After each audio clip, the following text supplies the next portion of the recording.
मी डोंबिवलीकर आहे.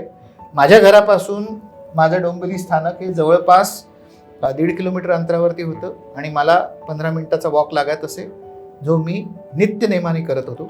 माझ्या कॉलेज, माझं मिठागर कॉलेज रोडला म्हणजे जवळपास मुलुंडपासून केळकर कॉलेजला 20 मिनिटाचा वॉक होता. पण जवळपास 80% मुलं जर वेळेत जर निघाली असतील घरातनं तर चालत जायची.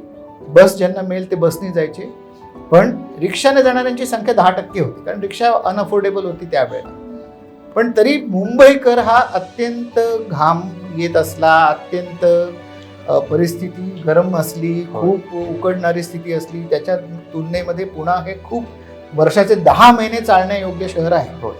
तरी सुद्धा पुणेकर मुंबईकरापेक्षा कमी चालतो. हा जरा पुण्याचा चॅलेंज आहे खरा, पण चॅलेंज नाही वाटत मला. तो अंगवळणी पडण्याची गोष्ट आहे. आपल्या अंगवळणी मेट्रो टू व्हीलर एवढी जास्त वापरणे हा चॅलेंज असू शकतो, नाही वाटत. टू व्हीलर ही इतकी अंगवळणी पडली, टू व्हीलर सवयीचा सोडवत नाहीये. टू व्हीलर ज्या दिवशी सुटेल त्या दिवशी पहिला चॉईस मेट्रो असेल.